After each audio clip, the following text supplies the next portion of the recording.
Boa noite, pessoal, tudo bem? Todo mundo animado ou não? Cansados, cansadas? Tá, mas eu prometo animar vocês, tá? Antes de tudo, quero parabenizar a Carol e a Mari aqui e ao programa. É uma iniciativa bastante interessante e muito importante para que a gente consiga efetivamente levar o nome da contabilidade e a própria profissão para frente. Eu vejo muito que na época, eu já me formei faz um tempinho, tá?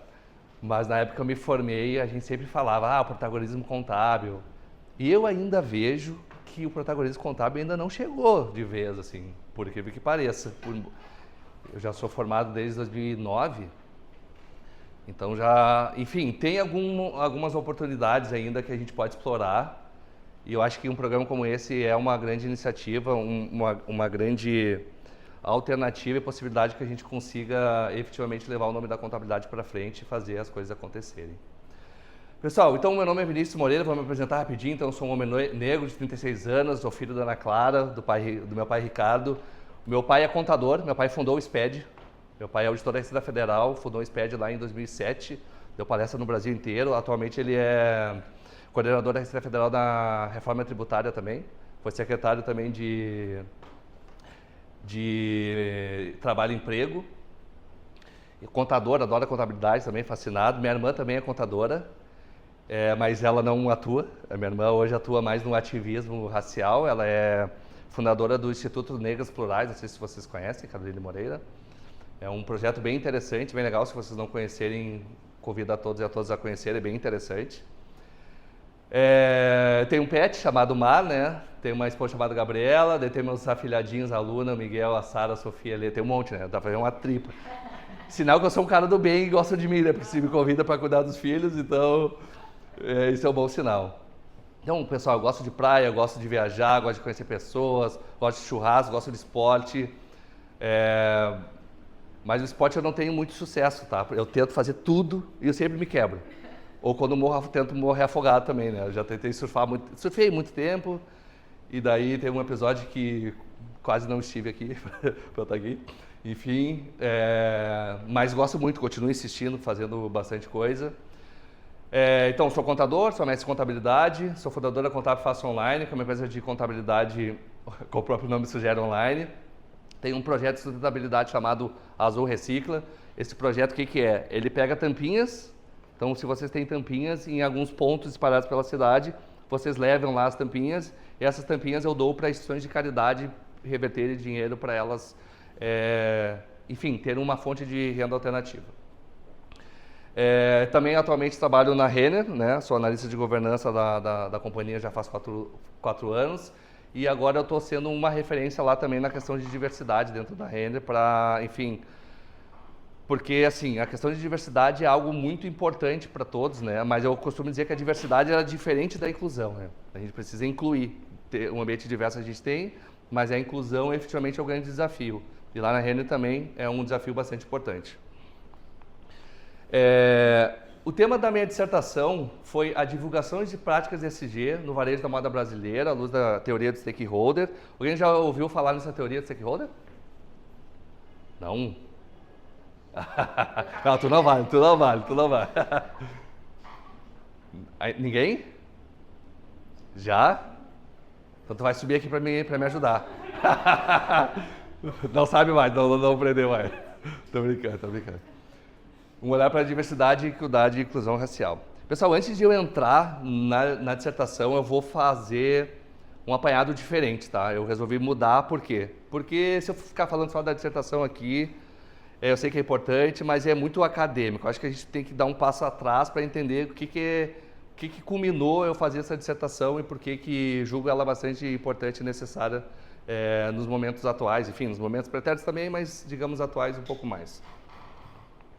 Se eu estiver falando muito rápido, o problema é de vocês, que eu vou continuar falando rápido. Tô brincando, eu falo rápido, pessoal. Se eu estiver falando muito rápido mesmo, eu peço que vocês falem, Vinícius, dá uma segurada aí e tenta falar um pouco mais devagar. Pessoal, o que é a ideia aqui, tá? A ideia é que a gente aprenda, obviamente, de uma maneira não exaustiva, o que é ESG, mas assim, que pretensão, né? O que é ESG? É um tema bastante difundido, bastante discutido, bastante estudado, muitos artigos científicos, e eu com essa pretensão que é ESG. Mas enfim, a gente vai tentar chegar pelo menos de uma maneira resumida num conceito que é um conceito praticado pelas grandes corporações, como essas práticas de ESG impactam o negócio e como a diversidade e inclusão atuam na performance da empresa. E depois o greenwashing. Greenwashing todo mundo já ouviu falar? Todo mundo? Quem não ouviu falar? Ah, tem bastante gente que não ouviu falar. Não ouviram falar, mas vocês vão perceber que vocês vão conhecer. Bom, pessoal, ESG, vamos lá, vamos direto ao ponto. ESG todo mundo ouve falar. Quem arrisca fazer um conceito de ESG aí? Sem medo de errar, estamos aqui para isso. Tu não vale, tá, Carol? Por favor, tu não vale.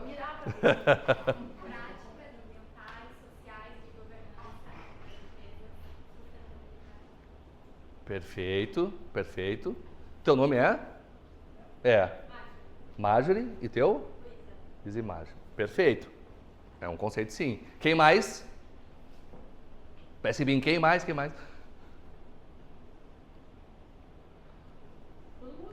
Não fiquem com vergonha, pessoal. Por favor, falem. Sei que vocês estão cansados e cansados, mas Ninguém mais? Enfim, eu pergunto o nome e esqueço o nome, né? Marjorie, né?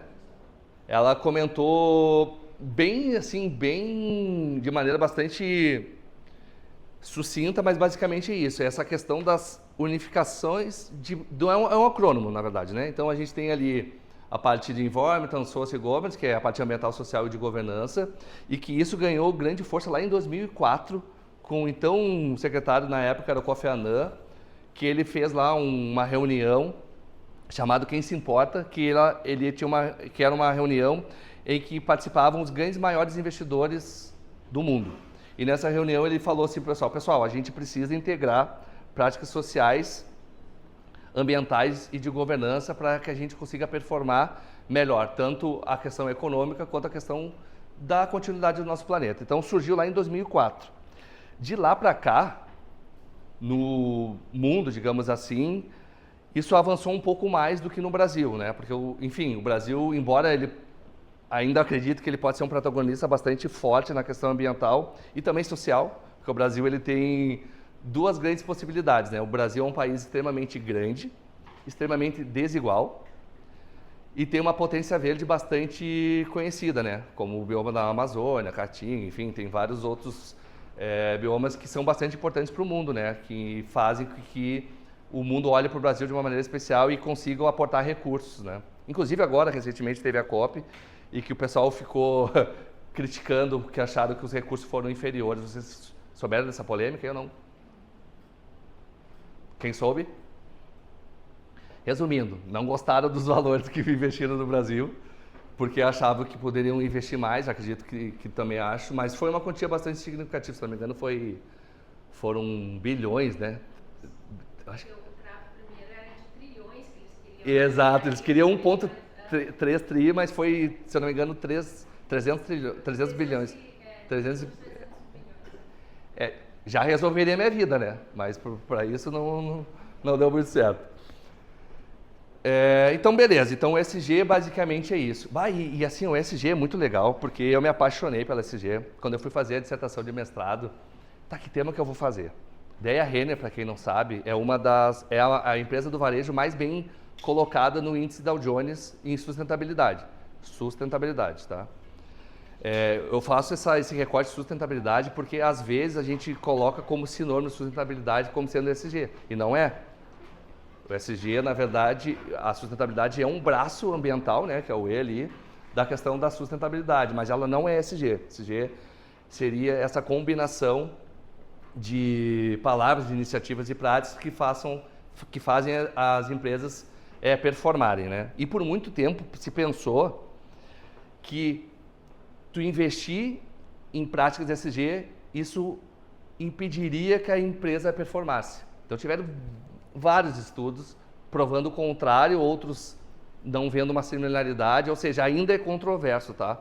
Mas o que traz como grande alento, assim, até teve um estudo que eu não botei as referências, depois eu passo com as referências para vocês, um estudo bem interessante, que ele analisou 1000 papers, acho que foi no Brasil e no mundo, e fez, não correlação, né? Porque fazer correlação é difícil, mas ele viu similaridade uma constatação de que não tem impacto negativo quando uma empresa investe em práticas ESG, em detrimento de uma que não faz um investimento. Então, isso é algo positivo, porque anteriormente se falava que não, se eu investir em ESG, vou aumentar o meu custo, o meu investimento, e às vezes o investimento pode não trazer o retorno.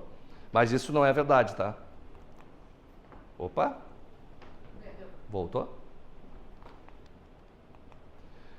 O ESG como uma pauta global. Depois de 2004, tiveram algumas iniciativas mundiais, tá? Dessas iniciativas mundiais foi o princípio de responsabilidade de investimentos, que é um organismo internacional privado, sem fins lucrativos, né?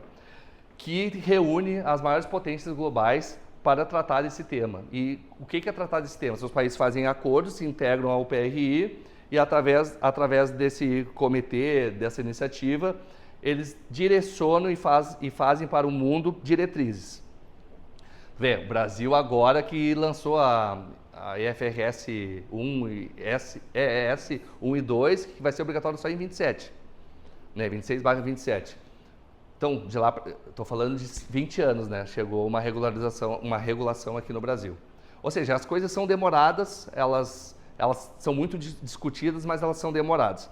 Mas isso também vai muito ao encontro do nosso modelo econômico, né? O modelo capitalista, o modelo e o mercado de ação, que é um mercado muito significativo em qualquer parte do mundo, ele quer e precisa que tenha padronizações, porque facilita o trabalho deles. Eu preciso que uma empresa X esteja divulgando ou colocando essas métricas no mesmo padrão para que a gente faça uma comparabilidade e com isso eu tenha condições e asseguração de afirmar que aquele valor, que aquela métrica, que aquela iniciativa efetivamente faz sentido. Quem aqui trabalha com auditoria? Olha aí, já ficou com medo, eu já fui auditor também. Enfim, ninguém gosta de auditor, né? Mas eu gosto de vocês porque eu já fui, então fica tranquilo. Então, essa questão de auditoria também é uma questão que pegava muito nessas questões de prática de ESG, porque não tinha. Inclusive, atualmente, 26% de todas as empresas que publicam práticas de ESG têm seus indicadores de ESG auditados por empresa independente. Ou seja, ainda há uma grande oportunidade para que isso efetivamente não aconteça. Mas eu, particularmente, sou um pouco crítico nessa questão. Por quê? Porque, eventualmente, tu padronizar, às vezes, tu acaba colocando atributos que, em tese, não entrariam em determinadas métricas, só para atender uma regulação e, de fato, não atender efetivamente o que tu precisa, como empresa, atender. O que eu quero falar com isso? Porque uma necessidade de uma empresa do varejo de moda é diferente de uma necessidade de uma indústria ou de uma petrolífera, por exemplo. Ou diferente de uma empresa uma indústria que faz ração.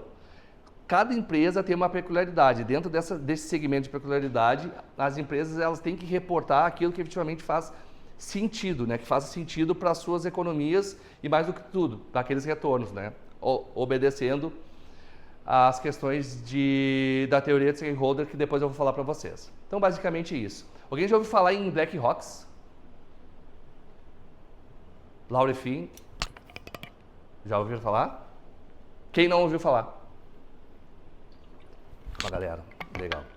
Tá, assim, esse Laura Fink, ele é esse cara, né? Que intimidade eu tenho, cara. Enfim, o Laura Fink, ele é o CEO da maior investidora do mundo de capital aberto. Então, ele cuida de um fundo com várias empresas, as maiores do mundo. Basicamente, eu acho que 70%, 80% dos recursos mundiais está na carteira da BlackRock. Em 2020, ele fez uma carta, que ele é famoso por fazer as cartinhas, e nessa carta ele falou, nossa, ESG realmente é sério. A gente precisa integrar isso, e mais do que integrar, a gente precisa considerar que todo o nosso portfólio de empresas que estão sob a nossa tutela ali de cuidado ali, dos cuidados dos investimentos que ele faz a gestão, precisam ter prática de ESG. Só que em 2023 ele fez uma outra carta, que ele mudou o termo de ESG e falou resiliência financeira. E com isso deu um boom no ESG para pior. O que ele falou resumidamente? Que o ESG não é tão mais importante como achava que era. Ou seja, olha a sinalização que um cara desse que falou, que deu um impulsionamento para acontecer, ele voltou atrás e falou, não, vamos falar de resiliência financeira, porque o ESG não é mais tão importante assim. Ainda bem que muitas empresas ainda não acreditaram nisso e continuam fazendo os seus investimentos. Por exemplo, muitas empresas, daí eu vou falar aqui, pessoal, bastante de empresa de moda, porque é a empresa que é o estudo que eu fiz, tá? E eu vou tentar não citar muito o nome da Renner, mas enfim, mas a Renner é uma das empresas que não desistiu de fazer várias iniciativas de ESG. Então, assumiram vários compromissos até 2030, inclusive com diversidade, mas muitas outras largaram de mão. Muito desse sinalizar de investidor. Então, porque a gente sabe que a empresa tem capital próprio, capital de terceiros. E isso faz com que a empresa faça sua gestão, sua operacionalidade no dia a dia, enfim, cresça, permaneça no período de instabilidade. E uma sinalização como essa não foi positiva, né? Mas, enfim, como eu falei, muitas empresas não acreditaram e não aderiram ao que ele falou como resiliência financeira. Depois tentou se retratar, mas era tarde demais. Vinícius, claro. Nesse sentido, o consumidor não está fazendo essa pressão, porque eu vejo isso nas gerações mais jovens, eles estão preocupados de onde vem o material. Quando eu vou comprar uma roupa, a gente sempre procura, minha filha faz isso, isso aqui é algodão, de onde vem esse algodão? É do Nordeste, então melhor. Não há uma pressão da própria sociedade nesse sentido, principalmente das gerações mais jovens? Nossa, muito bom o teu ponto, muito bom. E eu estava até esquecendo de dizer, tem duas correntes que falam que o ESG surgiu e permanece ainda. Uma corrente é a corrente institucional, ou seja, que é o Kofi Annan lá na reunião falando para os grandes players, não, a gente precisa investir em práticas de ESG, senão ninguém vai investir na gente, o planeta vai acabar e a gente precisa ter continuidade dos negócios. Essa é uma primeira corrente institucional. E a segunda é a corrente social, uma pressão social para que práticas ESG permaneçam vigorando e tendo força e permanecendo a longo prazo. Há alguns papers interessantes a respeito disso. Eu, particularmente, me filio da pressão social. Mas cada vez eu perco um pouco mais a fé nisso, para falar bem a verdade.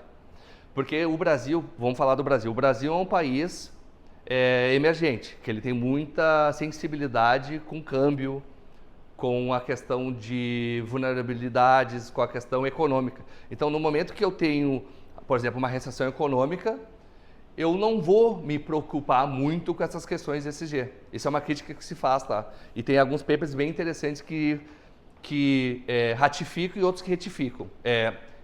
Ratificam e outros refutam. Um dos que refuta é do Roberto Decour, a Carol conhece, que foi até meu orientador.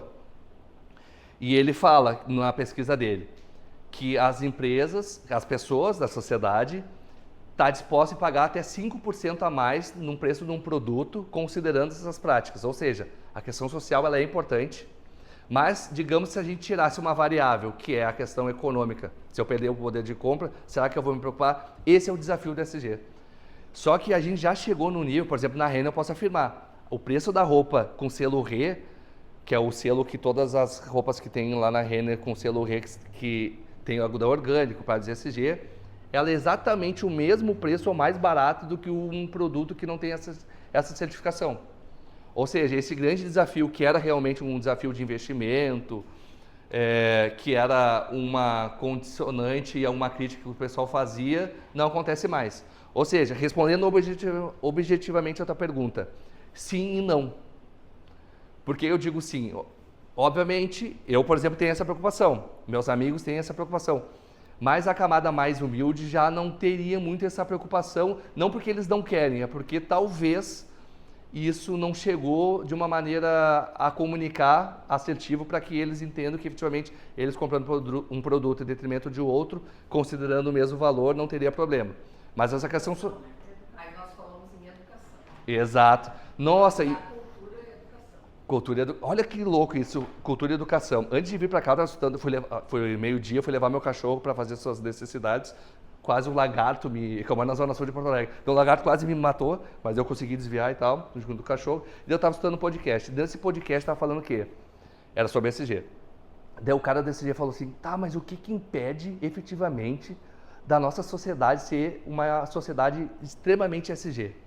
Daí ele tocou nesse ponto, a educação. Porque a educação, ela é falha.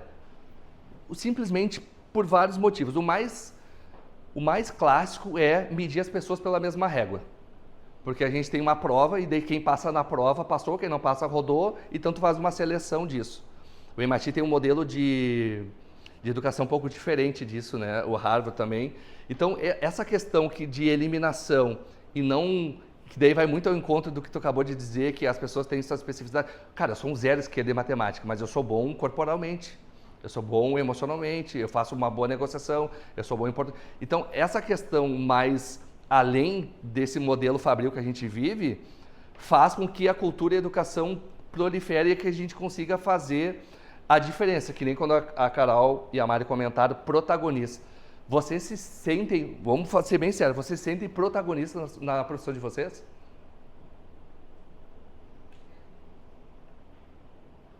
Quem não se sente? Mais ou menos, mais ou menos, vai para lá mais um...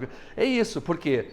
Porque efetivamente é difícil a gente conseguir concatenar o que a gente efetivamente é com aquilo que a gente exerce e mais do que tudo, como a gente vai entregar aquele resultado que espero que a gente entregue. Isso é normal, tá? Em todas as profissões. Eu particularmente sou... acho que meio maluco, para falar a verdade, porque eu fico refletindo muito sobre isso, sabe? Como que a gente pode efetivamente fazer a diferença. E por isso que na tentativa de alcançar essa resposta, eu estudei SG, porque eu entendi que SG, ele poderia e pode, e vocês vão perceber, trazer soluções para o nosso planeta, e objetivamente. No momento que eu chegar numa grande corporação e pegar o relatório anual, que foi o trabalho que eu fiz, e analisar lá que o relatório anual das demonstrações da C&A, ou da Vale, ou, sei lá, da Magazine Luiza, tem algo que efetivamente vai mudar o mundo, objetivamente falando, beleza, estou reduzindo o gás de efeito estufa. Eu estou aumentando a diversidade, e no Brasil isso é bastante importante, majoritariamente o Brasil é considerado, 2002, né, 2022 foi o primeiro censo desde a história do censo, em 1973, acho que foi o primeiro censo, que a população brasileira se auto-identificou negra, né, que é pardo e preto. Isso sinaliza, né, tem até uma teoria da sinalização, que fala que isso é uma oportunidade para o Brasil revisitar seus problemas não resolvidos, digamos assim, e usar isso como business. Por que não? Mas mais do que isso, é a gente entender como o SG ele pode efetivamente compartilhar e a gente contribuir para que as coisas aconteçam efetivamente. Por exemplo, o relatório anual, eu vou insistir, o relatório anual é a demonstração que as empresas de capital aberto têm que demonstrar. Essas empresas, elas demonstram no seu relatório anual, e daí as EFRs vão tentar fazer isso no relatório de referência lá, né? O que a empresa está fazendo sobre isso? Só que cada empresa, ela compartilha o que ela está a fim de compartilhar. Deve ter uma teoria que fala, quanto mais tu compartilha algo, melhor tu está fazendo. Quando menos tu compartilha as informações, em tese tu está escondendo ou tu não está fazendo aquelas práticas. A resolução da CVM 80 falava que isso era facultativo, agora a 87 vai tornar obrigatório, né? 87 agora é 131, né? O 9... Não, mas essas são as IFRS, né? Mas a resolução da CVM é 87, se eu não me engano. Essa aí é do Conselho Regional Federal de Contabilidade, né? Essa que tu comentou. A CVM também é verdade, CVM. A da contabilidade é outra, é 1310, se eu não me engano. É.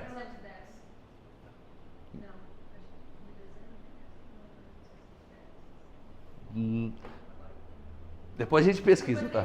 Depois a gente pesquisa e traz. Então, essa voluntariedade, discricionalidade de eu fazer ou publicizar algo que em tese interessa para a minha empresa também é um grande desafio para as partes de SG ainda, tá? Esse estudo aqui, pessoal, eu recomendo para todos. Esse estudo aqui, eu acho que o cara tomou um chá de cogumelo e fez o estudo, mas deu certo, tá? Por que que eu falo que tomou um chá de cogumelo e fez?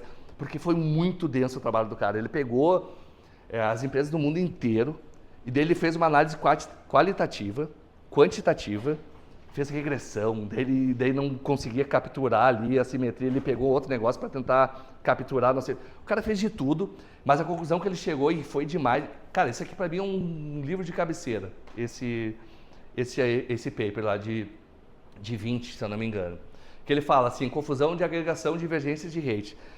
Algo que eu não falei, mas agora que é oportuno que eu fale, é o seguinte, SG, ele não é uma obrigatoriedade. As práticas de SG em empresas de capital aberto, novo mercado, sim, mas para as empresas, digamos, a maioria das empresas brasileiras não é. E elas fazem a diferença no dia a dia, né? Elas consomem, elas gastam, elas levam resíduo, elas não cuidam do resíduo. As grandes também, algumas também não fazem, mas digamos que elas façam. Então ele pegou todas essas empresas que são mensuradas por rate. Então, Dow Jones, Moody's,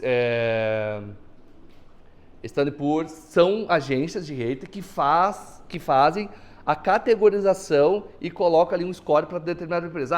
A Renner é top 1 na Dow Jones. Se a Renner fosse para Moody's, por exemplo, não sei se seria top 1. Eu não estou falando o que eu sei ou o que eu não sei, eu estou só fazendo uma suposição que é isso que o artigo fala. Então, o que esse artigo fala? Ele pega todas as empresas de rating, são 10, eu não coloquei aqui, mas vocês lendo o artigo, vocês vão ver lá quais são. Essas que eu citei são uma delas. Então, ele separa por escopo, medição e peso. O que é o escopo? São os atributos. E a medição é a questão dos valores desses atributos e os pesos são os indicadores por classificação. Então, o que ele constatou ainda? E isso acontece ainda hoje, tá? Que a medição desses atributos, ou seja, as empresas elas consideram atributos diferentes para um determinado tema e elas têm scores diferentes, ou seja, não há uma uniformidade. E daí essas normas vêm para contribuir, para tentar minimizar essa simetria, digamos assim, de informação.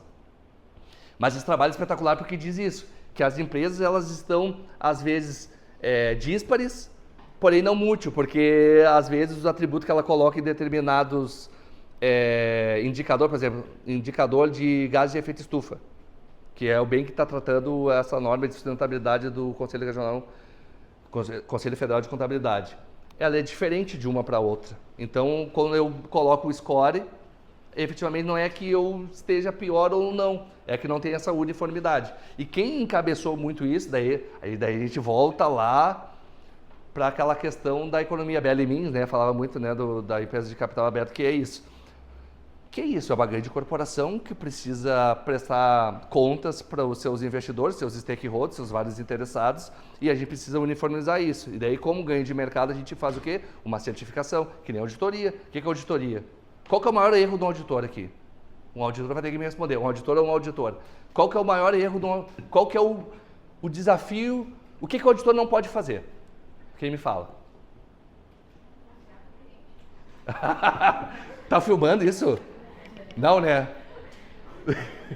Tu vai pro YouTube, hein? Tô brincando. Não é bem isso. Não tem evidência? Desculpa, quem falou? Não tem evidência. Não tem evidência. Esse é um problema mesmo. Mas, até porque se não tem evidência, tu não vai nem auditar, né? Mas qual que é o problema? Isso é na teoria, né? Eu... Não fala, cara. Não fala essas coisas. A gente está sendo filmado. Bora lá. Quem falaria outra coisa aí?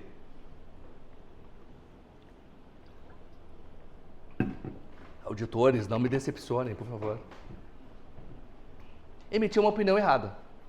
Emitir uma opinião errada num parecer, ou tu quebra a empresa, se bem que não, né? Erraram lá no Oscar e continuam lá. Lembra dos envelopes? Enfim. Mas o que eu quero dizer assim, ó, quando uma empresa de auditoria ela emite um parecer errado, ela está afetando a continuidade do business daquela empresa que ele está auditando. Isso não pode acontecer, isso é demissão, isso é perda reputacional, é abalo corporativo. O que as empresas elas fazem para assegurar isso? Elas contratam Empresas externas, que são essas empresas de rating. Por isso que eu falei que o rating, essas empresas de rating, elas são confiáveis, mas tudo tem interesse. Então, beleza. O que for benéfico para mim, eu vou contratar a Dow Jones. Se for melhor, eu vou a Moody's. Então, e a auditoria, ela vai ao encontro, de encontro a isso, para tentar verificar efetivamente se está acontecendo o que as empresas estão divulgando. E como você lembra que eu falei lá, 26% da população brasileira boa, 26% da amostra da população das empresas de capital aberto tem isso chancelado por uma auditoria externa. Ou seja, está falando lá da maioria das empresas que não tem essa validação. Ou seja, a gente está aí com uma oportunidade bastante significativa. Mas esse aqui, pessoal, não tomem chá de cogumelo quando vocês lerem, mas eles tomaram e deu certo, tá? Pessoal, qual que é a letra do SG que vocês entendem que todo mundo fala? É o ambiental, é o social, é a governança. Qual é que vocês... Pode ser por percepção, que é bem essa ideia. Qual que é dessas letras que as empresas estão mais preocupadas? Governança. As empresas. Quem falou governança, levanta a mão. Boa. E quem falou ambiental? Levantou as duas mãos. Erguei as... Bora. Que show da Xuxa é esse? Bora. Pessoal, é a questão ambiental. A questão ambiental é a questão que todo mundo fala. As maiores empresas falam da questão ambiental. Isso tem vários papers falando. Mas a questão que elas mais se preocupam é com a governança. Sabe por que eu acho que elas se preocupam? Assim, eu não digo que elas... Desculpa, Tico. Claro. Eu entendo que no ambiental elas se preocupam por uma necessidade de conformidade, mas que é a governança que rege a história da empresa, assim, a questão da lucratividade, porque se não tiver lucratividade, ela não segue. Então, e assim, pela prática de vários trabalhos empíricos que muitos devem ter feito e continuam fazendo, a gente entende que eles seguem porque tem normas reguladoras. Se a norma não estiver regulando, ainda passa alguma coisa. Então, entre o ideal e o real, eu ainda penso que o real é a governança. Concordo contigo e talvez eu não tenha formulado muito bem a pergunta. A preocupação é regulatório, governança. Não tem como tu não seguir a lei. Daí ok. Mas a questão que elas mais dizem se preocupar, o que elas mais divulgam... Muito obrigado. Desculpa, pessoal. Mas é isso. O que elas mais dizem se preocupar é a questão climática. Porque a gente sabe, né? A gente ficou de barco aqui em Porto Alegre, então já mostra que essa questão ela está bastante em voga, né? E também ela nos atinge diretamente. Uma questão que poucas empresas se preocupam é o S. Principalmente a questão étnico-racial. O que mais avançou no S no Brasil foi a questão de diversidade e inclusão de gênero. Mas quando a gente fala de gênero, mulher negra, já era, não tem isso. Não tem essa diversidade, não tem essa inclusão. Agora, me parece, inclusive o ODS 18 que está rolando aí, que é a questão da igualdade étnico-racial, que é uma iniciativa que o Brasil voluntariamente aderiu junto à ONU, está tratando isso por uma agenda 2030, que é uma ambição, né, de equalizar essa questão racial. Por exemplo, a Renner agora a preocupação máxima da companhia é essa questão étnico-racial. Em 2030 ter 50% dos cargos de liderança ocupados por profissionais negros. Essa é uma ambição da Renner, por exemplo. Né? Na Soma, que é o grupo de moda, se não me engano, é 36%.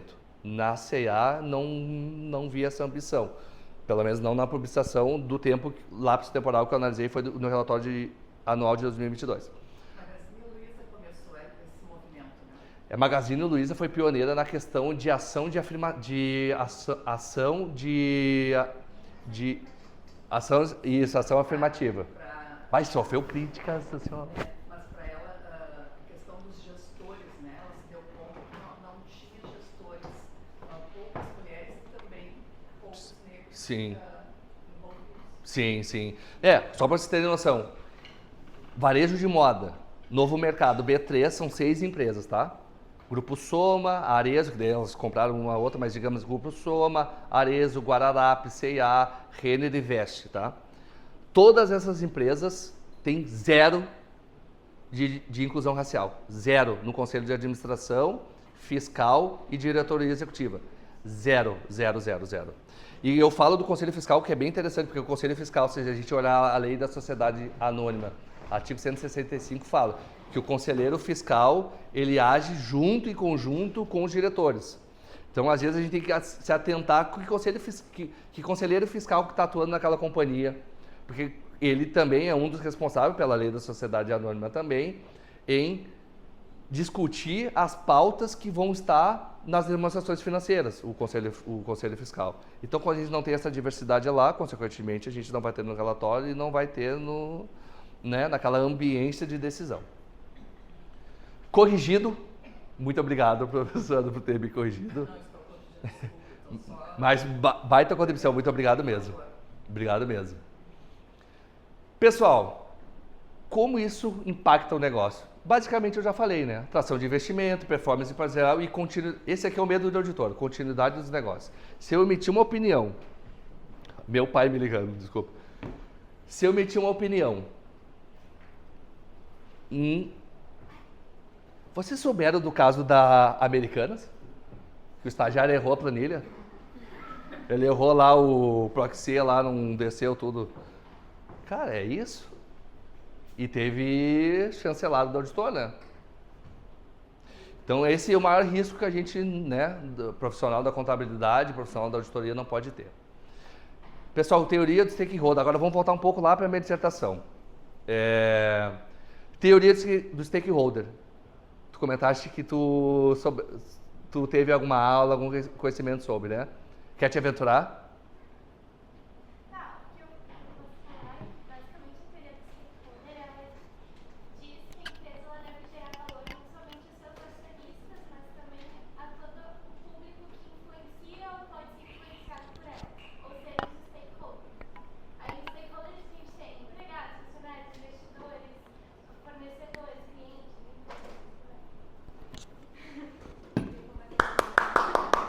Mandou muito bem, isso aí. Dito isso, vou embora. Muito bem, muito bem, muito bem. É isso mesmo. Pessoal, a teoria do stakeholder é exatamente, teu nome é? Luana. Que a Luana falou, que é a permanência de partes interessadas, continuarem interessadas na empresa para continuar fazendo o negócio girar. Basicamente é isso. Não sei se eu falei, vocês entenderam o que eu falei? Tá, porque às vezes eu, como eu falei para vocês, falo rápido. Pessoal, a teoria do stakeholder também, do Freeman, lá, 1984, fala que também a gente tem a questão para concatenar da reputação, engajamento e reciprocidade.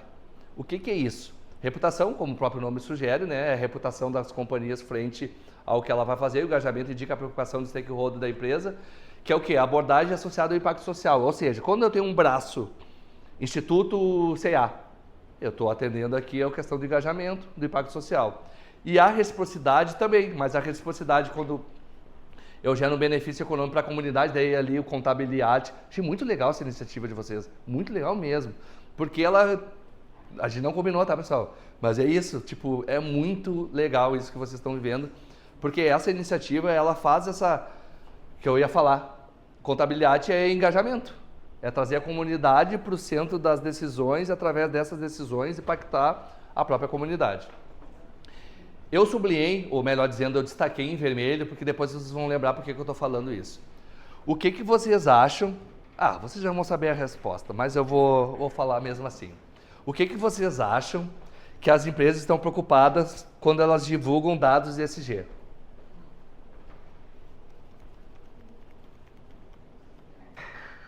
Reputação, engajamento ou reciprocidade? Reputação? Quem acha que não é reputação? Por que tu acha que não é reputação? Eu acho que o engajamento vai trazer mais. Vai deixar ela mais exposta ao mercado. Poderia trazer mais consumidor, mais investidor. E o engajamento traz mais do que a reputação. Concordo, traz mais, traz mais. Mas digamos que eu não faça nada na comunidade. Digamos que eu não faça nada. E eu reporte e publicize e faça parecer que eu estou fazendo. Mas na prática eu não estou fazendo. Ou seja, eu não estou engajando. Mas eu estou comunicando como se eu tivesse. Tu acha que teria problema ou não? Engajamento não, teria problema reputacional, se descobrisse, que depois a gente vai ver que é o greenwashing. Ou seja, a reputação efetivamente é algo que as empresas mais se preocupam, mas eu entendi teu lado e concordo. Efetivamente o que mais traz retorno é reciprocidade e engajamento, mas a reputação é algo que mais digamos, digna de foco das companhias. Porque elas não querem ser associadas, ou pelo menos não querem ser descobertas, do que aquilo que elas fazem ou deixam de fazer pode impactar a sua continuidade. Porque a reputação, ela impacta direto a continuidade do negócio. E até certo ponto, né? Porque a gente tem vários casos que acontecem, por exemplo, de racismo, e que aquilo ali é rápido e logo passa. Daí é o update do racismo, né? Racismo institucional. Pessoal, vamos pela questão da diversidade e inclusão. Agora eu vou entrar um pouco mais na minha dissertação. O que eu fiz, tá? Como que ela impacta? Aqui são algumas medidas de performance e desempenho, tá? As mais famosinhas aqui é o retorno sobre o PL, o retorno sobre o ativo e ali a questão, essas duas aqui, ó, mede a lucratividade. Essa aqui o retorno do investimento, tá? Tem vários estudos, não é o caso do meu, tá? Porque eu não usei isso como método. Usei, desisti no meio do caminho, voltei, tarde demais, voltei e não usei, tá? Mas tem vários artigos que dizem e que comprovam e que por metodologia robusta, regressão e tal, tudo, que essa associação, que eu falei, ó, lembra que eu falei lá no início? Estudos não são conclusivos, mas indicam que empresas com prática ESG não afetam negativamente os retornos. Tem muitos papers dizendo que, comprovando, não dizendo, né, porque a ciência ela não diz, ela tem que comprovar, constatando que não afeta negativamente nem positivamente a performance da lucratividade e os retornos de investimento das companhias. Isso é legal, isso é interessante. Mas não tem algo unânime ainda, tá? Não tem algo que a gente pode dizer, não, investe em ESG que vai dar certo. E isso também é um grande problema para essa pauta avançar como deveria, tá? E daí entra a parte da regulação. Cara, se não vai assim, vamos regular, vamos publicizar, vamos normatizar, pacificar, de modo que a gente vai conseguir controlar isso. Meio que vai ser por a força, digamos assim. O quadro da diversidade, então esse aqui é o estudo Ethos. Alguém já ouviu essa pesquisa antes? Essa pesquisa constatou, que a professora ali bem comentou, acho, assim, o conselho de administração de 1.000 empresas, essa foi uma pesquisa bem interessante, que ela pegou 1.000 empresas e viu como que era a composição de gestão das companhias. Então ela analisou. Conselho de administração, 93,8% é de pessoas brancas, 5,9% de pessoas negras, orientais ali, né, considerado amarelo, 0,2%, indígena, 0,2%. Daí a gente vai caindo. Por exemplo, na moda, a moda está contribuindo para não ter nada. O varejo de moda no Brasil não tem diversidade até aqui. Daqui começa a ter. Quando a gente fala de aprendiz, que é o cargo mais básico, olha lá que a pirâmide inverte. Cara, esse tema é muito legal. Esse tema é muito legal. Eu fico falando com entusiasmo, tá, pessoal? Desculpa, porque essa vai ser uma bobada, mas eu gosto bastante do tema. Pessoal, então como eu falei lá, no varejo da moda é 0% do Conselho Fiscal de Administração. O que eu fiz na minha dissertação? Quem conhece análise de conteúdo aqui, metodologia? Tu não vale, Carol. Basicamente é uma metodologia qualitativa que pega pega a análise de conteúdo, como o problema sugere, conteúdos, e faz a categorização desses conteúdos de modo a entregar uma métrica. Foi o que eu fiz na minha dissertação de mestrado. Eu peguei todas as empresas do varejo e separei elas em unidades de contexto. Então, dentro daqueles contextos, liderança, capacidade, equidade, demografia, iniciativa, equidade. Aqui foi muito legal. Daí eu vi, valeu a pena fazer o mestrado. Porque eu fui enviesado quando eu fiz a dissertação. O que vocês imaginam que as empresas mais abordam quando falam de diversidade? Quem arriscaria, ó?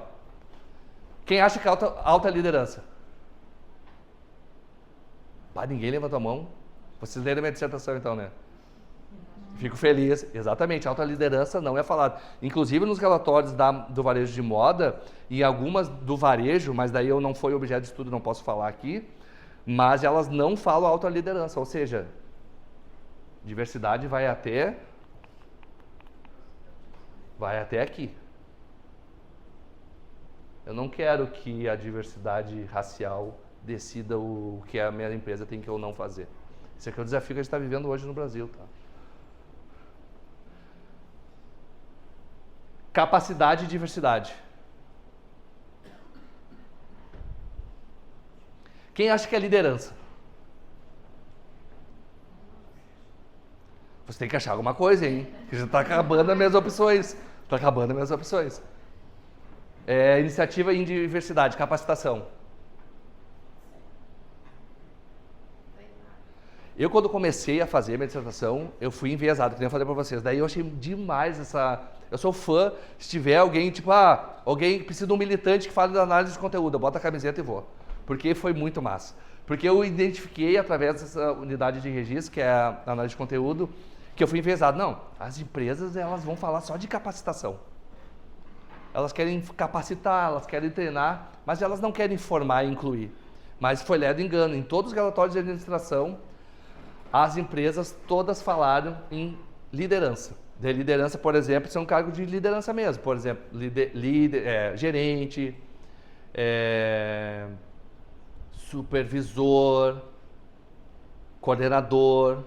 Alguns colocaram... Foi uma crítica que eu fiz, né? Em 2022, no relatório da Renner e demais companhias, e algumas outras companhias, estava assim, especialista, cargo de especialista. Cara, especialista não tem time. Como que eu vou botar isso como um cargo de liderança para manter? Já nesse relatório de 2024/2023, eles mudaram isso. Tiraram essa informação. Isso foi muito legal, porque realmente tem que mostrar o que tem que ser dito, né? Não adianta a gente ficar torturando dados para dizer que está cumprindo ou não um determinado fator. Então, o que eu peguei? Eu peguei basicamente essas unidades de contexto, com essas palavras, e identifiquei essa frequência. Então, a gente viu a reputação, né, que a gente falou, e engajamento e a reciprocidade como um último. Cara, a reputação é clássico. Eu até tive uma reunião com o diretor da companhia, diretor de produto, e expliquei isso para ele. Tá, a gente está falando de reputação. Obviamente, reputação. Está falando de engajamento, ok, Instituto Loja Rede. Reciprocidade, tá errado essa tabela, tá, pessoal? Acabei de ver. Foi 0. Não tem isso aqui, é 0. Ninguém abordou, não que não façam, mas ninguém abordou isso no relatório segundo a categorização. Isso aqui é uma baita oportunidade para a companhia fazer, né? A companhia ela consegue fazer iniciativas e programas para aumentar essa reciprocidade que vai engajar mais e que vai aumentar a reputação. Isso foi um grande achado. Pessoal, diversidade, então, como a gente fala, avançou muito na questão de gênero, mas não gênero e raça. Então, a gente avançou muito mulheres no conselho, mas mulheres negras não avançou, na medida que se espera. Inclusive, tem uma iniciativa muito legal, que é 101 conselheiras. Né? Tem uma amiga minha que é de lá. A Ana Tércia é de lá, se eu não me engano, também não. A Lisiane Lemos é de lá, que é a minha amiga pessoal, que é secretária do Eduardo Leite. Ela é desse programa. Se eu não me engano, a Ana Tércia também eu acho que é.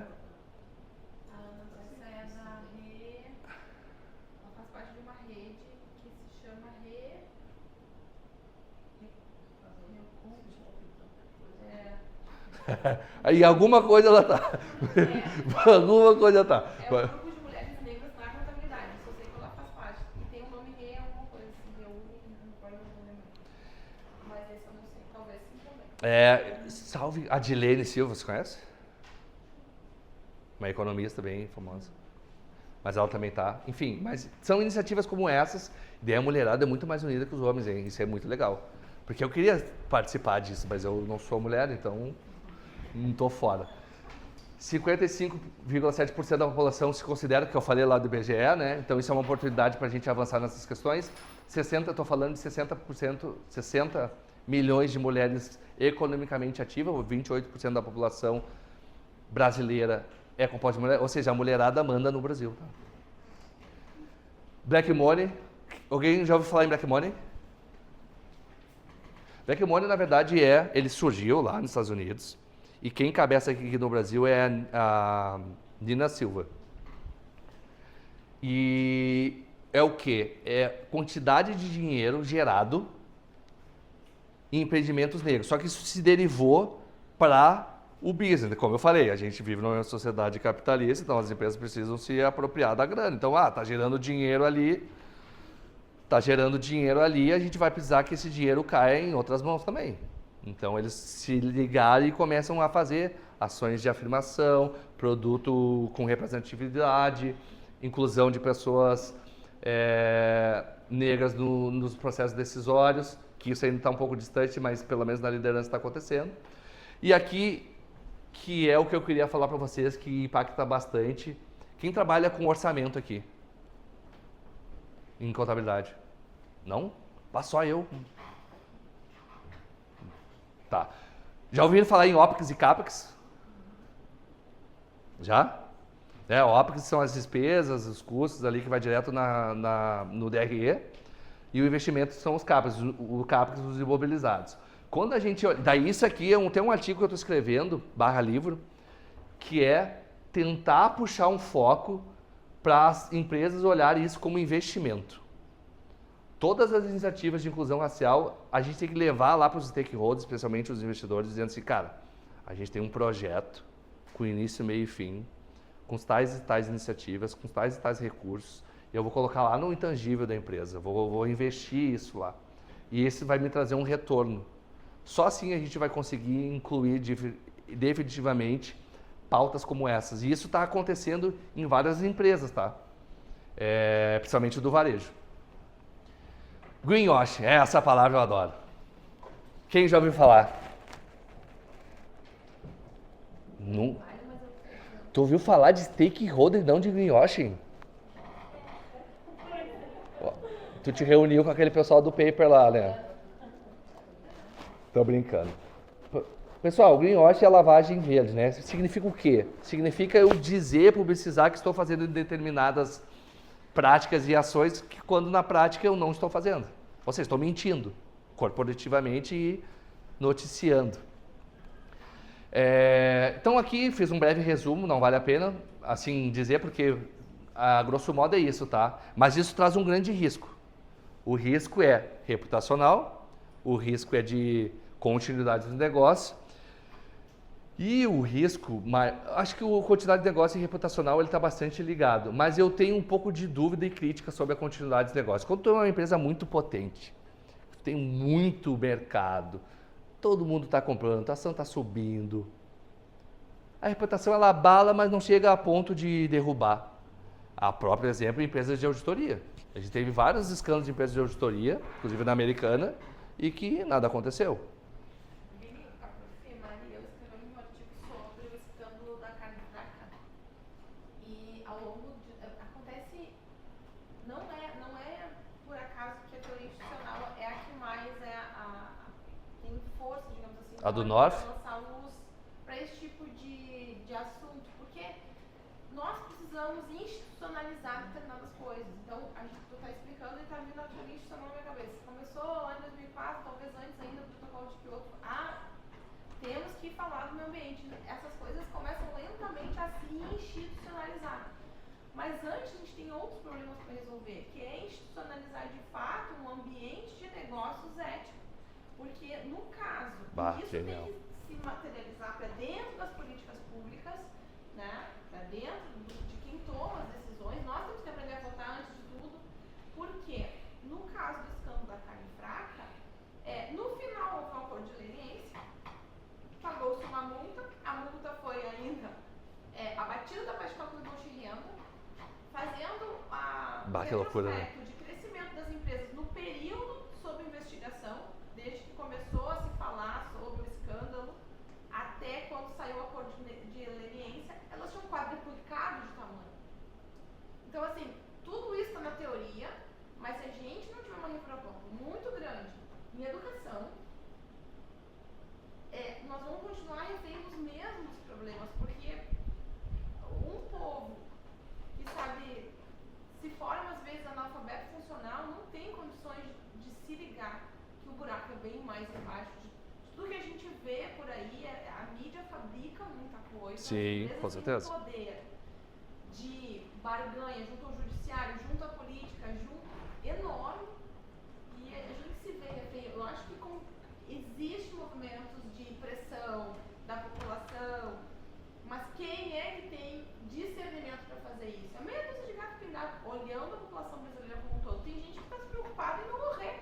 A tua tese foi sobre isso, né? Sobre as polícias. Teu carro é blindado, né? Não, mas tô falando sério, porque, nossa, tô mexendo no Vespa, eu me lembro. Eu falei, meu Deus, o que o cara tá fazendo? Enfim, tá tudo certo. Porque nós... Opa, desculpa. Não, mas tá falando que as coisas vão ser meio que na marra, né? Mas agora as empresas não vão ser obrigadas a divulgar nos relatórios sobre estratégias de sustentabilidade, também vão ter que passar por asseguração. Sim. Então não vai ser meio controlada essa coisa do greenwashing agora? Não necessariamente. Sabe por quê? Porque a gente vai no relatório de referência, eu vou colocar lá, faço, não faço, explico, faço, não sei o quê. O greenwashing, ele é algo mais judicializado, que vocês vão ver ali alguns casos que eu vou trazer.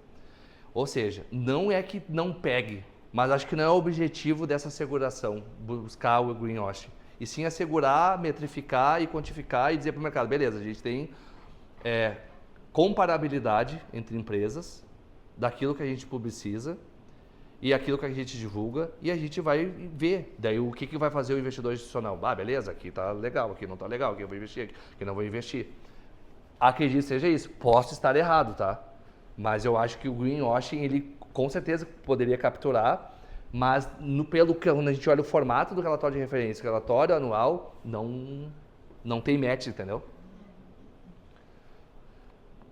Pessoal, casos de greenwashing, Coca-Cola e Danone, você sabia que elas já foram acusadas de greenwashing? Nem eu descobri hoje também. Mas é verdade, descobri hoje. Eles foram denunciados porque eles estavam falando que 100% das embalagens eram recicladas. E isso não acontece, por motivos óbvios. Isso é uma mentira. E teve um contencioso, e inclusive eles até se retrataram e tiveram que pagar tipo uma compensação disso. Mas o caso que eu mais gosto não está aqui, tá? Mas depois eu vou falar, depois que eu finalizar. JBS e Apple, você sabia? JBS, eles falaram que estavam emitindo, matando boi sem... Enfim, desculpa rir, mas enfim, eles estavam matando bovinos com neutralização de carbono. Na verdade, não tem como, porque primeiro o gado produz muito e tem desmatamento para produzir o gado. E daí eles se ferraram legal. E a Apple foi uma... Hã? Eles só pagam. Eles só pagam. Digamos, se ferrar é se pagar. Vamos pagar. E a Apple foi por questão de obsolescência.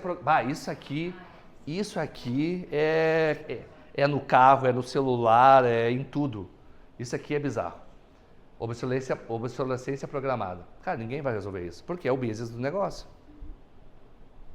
É um problema sem solução, digamos assim. O que a gente vai ter que buscar daí é muito do que a professora comentou ali anteriormente. É a nossa consciência. Cara, eu preciso comprar todo... E eles foram criticadíssimos, porque o iPhone todo ano lança um, né?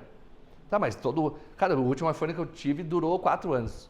E ia mais, tá? Eu que for capitalista mesmo comprei outro. Mas essa questão faz um induzimento de compra, né? Tem até um fenômeno e estudiosos chamado eticistas, já ouviram falar?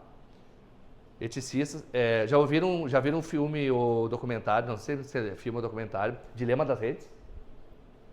Que fala dos eticistas, lembra? Que são profissionais que estão focados nas éticas dos negócios, obsolescência programada. Mas o caso que eu acho mais louco, não botei aqui, até para não assustar, mas eu vou ter que falar porque sou um pouco anarquista. E agora tu já acabou dando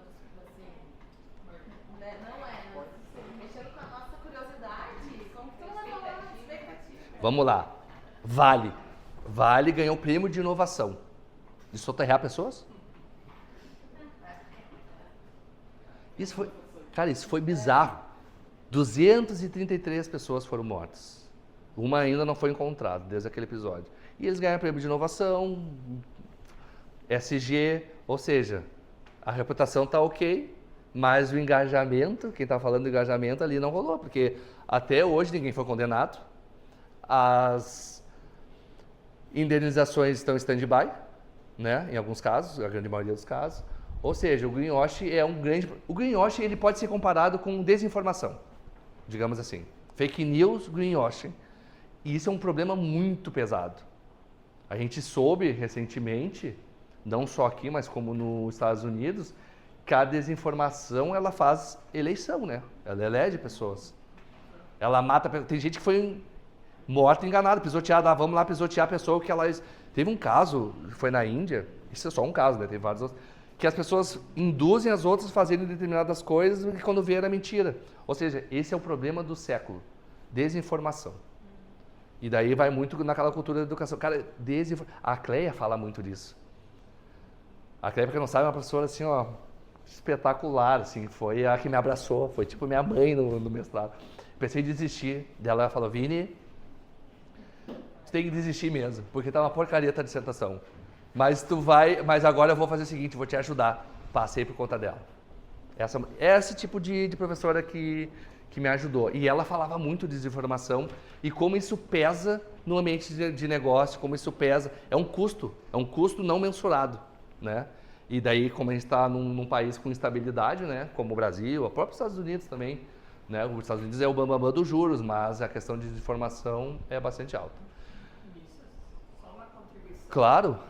Nessa questão da Apple, que a gente sabe que é a obsolescência programada e há vários outros casos nesse sentido, mas ela é ícone nisso. Enquanto nós não tivermos uma regulação que trate seriamente a logística reversa, Verdade. isso vai continuar, porque enquanto eu produzo e não me preocupo no que vai acontecer com os meus produtos, nós continuamos só produzindo. O lixo vai cada vez aumentando mais, que compromete o meio ambiente. Só que para ter uma regulação, nós precisamos que ela passe pelas diversas instâncias, inclusive mundiais. É verdade. E aí? E o logo dessas empresas? Então, nós colocamos no consumidor a responsabilidade por não consumir mais. Ao mesmo tempo, nós somos bombardeados diariamente Propaganda. Propagandas que levam o consumidor a mudar, a consumir novamente. Então, realmente, além da mudança de cultura, nós temos que ter uma mudança de cultura daqueles que têm a institucionalidade, né, a lei, a norma, porque é o poder dos governantes. Exato, né? exato. Porque há muitos anos atrás, sei lá, 20 anos atrás, eu trabalhei numa refinaria de segunda geração. O óleo dos carros ele precisa retornar, né? Então as empresas elas contratam pequenas empresas que vão lá buscar o óleo dos postos de gasolina e tal, porque eu tenho uma quantidade de retorno que precisa ser cumprido pelas empresas que vendem os óleos, o óleo, né, diesel. Então, isso é uma logística que funciona, mas são poucas as que efetivamente funcionam. É verdade. Porque no momento que eu produzo lata, ou produzo plástico, ou produzo equipamentos, se eu for efetivamente responsável por trazer aquela tonelada que eu produzi de retorno para reciclagem, mas não somos. Né? Tanto é que nós não temos reciclagem para a maior parte dos produtos produzidos. E o lixo, nós temos ilhas de lixo, tem vários documentários que eu recomendo. Vai ser bizarro, sobre né? o lixo, que é o oceano do lixo. Então, tem várias ilhas de lixo. já, que afetam o meio ambiente, daqui a pouco nós estamos consumindo, eles já falam que, que os peixes consomem Microplásticos. e que nós já estamos ingerindo isso através da carne. Já encontraram no cordão umbilical. Nossa, Então, imagine Nossa, bizarro. se nós não tivermos alguma regulação aí na produção. E daí a Tô gente... te provocando aí, Felipe. Eu não quero- Nossa, só contribuição boa, hein? Obrigado. Vou te Bah, dar uma obrigado. aí, porque assim, os meus alunos falam, de novo demonstrações da Renner, porque a Renner é top, né? Ela Sim. ganha prêmios de transparência, o Oscar da contabilidade, ela tá sempre lá. Mas se a gente for crítico como deveria ser, a moda é um segmento muito poluente. A indústria da moda é uma das mais poluentes. Uma das mais poluentes. Agora veio enchente, o que a gente recebeu de roupa não falta roupa no mundo. Pelo menos no Rio Grande do Sul, vamos dizer assim, que é o que a gente pôde ver, não falta roupa. Ela é mais distribuída, tem gente que tem muito, não precisa, não dá conta nem de usar. Né? Quantas roupas com etiqueta a gente encontrou lá separando, Uhum. porque é o impulso do consumo, então a gente tem que mudar essa mentalidade que vem, agora que o gato fala em Renner, como vai começar a receber aqui. E por favor, compre, preciso do PPR. Mas, desculpa a brincadeira, falando um pouco a verdade, porque eu preciso do PPR, mas brincadeira, é muito isso. É muito isso, pessoal. Mas daí a gente vai lá pro lado do North, teoria institucional. Obsolescência programada é muito bom, porque eu estou pagando o tributo, estou sustentando a máquina pública. Se eu arrefecer isso, como que eu não vou inchar o Estado? Como que eu vou manter os incrementos de salário? É uma equação difícil. É uma equação difícil. Não estou, obviamente, defendendo, Porque o Estado não mas tem é capacidade muito difícil. de tributar grandes fortunas, não tem. Desde 88 tá lá parado, né? Daí parece que querem mexer, mas o pessoal... É isso. A gente vai entrar numa seara bem política mesmo, mas que faz muito sentido.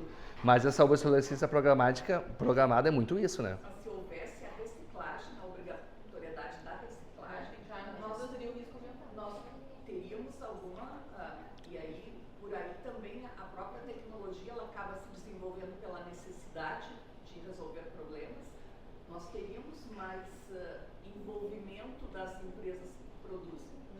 Sim. O Brasil é o 4º país do mundo que mais produz e descarta lixo eletrônico. Quando a gente fala de alumínio, o Brasil é o primeiro ou o segundo, tá? É o que... Top do mundo é Suécia, né?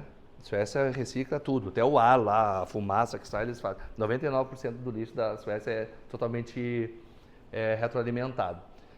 Mas a gente tem até a lei de reverso, que é 2014, só que não é fiscalizado, né? E daí o Sistage é um bom exemplo, que é a indústria do petróleo derivativo. É muito fiscalizado. Um posto de combustível é muito fiscalizado. As bombas... A refinaria que ela precisa, no momento que ela vende, ela precisa trazer de volta. Então ela precisa prestar contas disso, aí ela contrata as menores. Para fazer esse trabalho. Fazer uma alusão, obviamente, é tipo um princípio da substituição tributária, né? A gente vai na frente para... O óleo é reciclado, contrata essas empresas, recolhem, reciclam e colocam no mercado de novo. Sim, Assim ele não vai para o lençol freático. pro aterro sanitário, né? Que é uma grande crítica do Brasil, né? Que o Brasil, a maioria da reciclagem, que não é reciclagem, é aterro sanitário. Isso é um baita desafio, que é o que a Suécia utilizou como sendo para incineração, né? Eles incineram. Eles têm catalisadores que fazem essa neutralização de gases de efeito estufa. Pessoal, muito obrigado. Espero ter contribuído na noite de vocês aí. Gostei muito de conhecê-las. Obrigado o convite. Mais uma vez, quero parabenizar a iniciativa de vocês aí por contabilidade. Se tiver alguma maneira que eu possa ajudar, conte comigo. Fenomenal, achei fenomenal. Aproveite essa oportunidade. E vamos retomar um pouco aquele assunto que eu falei para vocês, pessoal. Ser protagonista da carreira é bem legal, pessoal. É bem legal e buscar isso é difícil. Eu vou dizer para vocês, eu trabalho na Renner, eu tenho uma empresa de contabilidade há 6 anos, tá? Tem alguns outros projetos aí que em breve vocês vão saber. E a gente está sempre buscando coisas para inovar, porque realmente é difícil, né, tu se atualizar, enfim, e com isso também rentabilizar aquilo que a gente estava falando também. Obrigado, pessoal. Valeu. Obrigada.